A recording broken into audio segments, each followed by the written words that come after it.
من جديد طيور الجنة 2 في الإمارات تحت رعاية الشيخة حمدة والشيخة ميثة بنت خليفة بن محمد بن خالد آل نهيان. تنظم شركة طموح للإعلان وتنظيم المعارض والمؤتمرات مهرجان طيور الجنة 2 الأول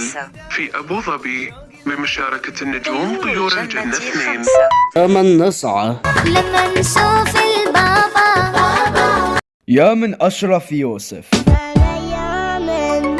الصعيدي كتير كتير بحبكن قد الغيب العاد صلاح بنيمنا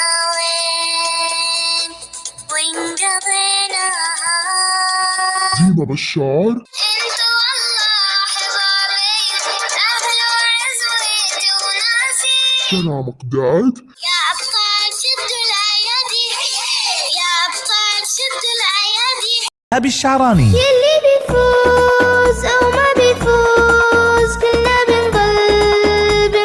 كنوز بلال الكبيسي ورجعنا مصر تاني يا حبايبي عمر الصعيدي يا شبل غزال يا شبل غزال مراد شريف راجع يا بلاد شوقي زاد بكفي بعاد راح ينعاد ملقانه براء العويد جوا الحظ طول بالك على شو بدي طول بالي مين بيعرف شو صاير لي ابراهيم محمد وبشار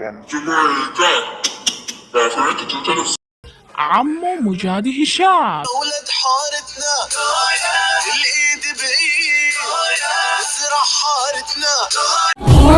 وذلك يوم الخميس والجمعة 29 و30 أبريل في المسرح الوطني بأبو ظبي. سمعت انا قلبي نداء وشوقي لها الهبيداء سمعت انا قلبي نداء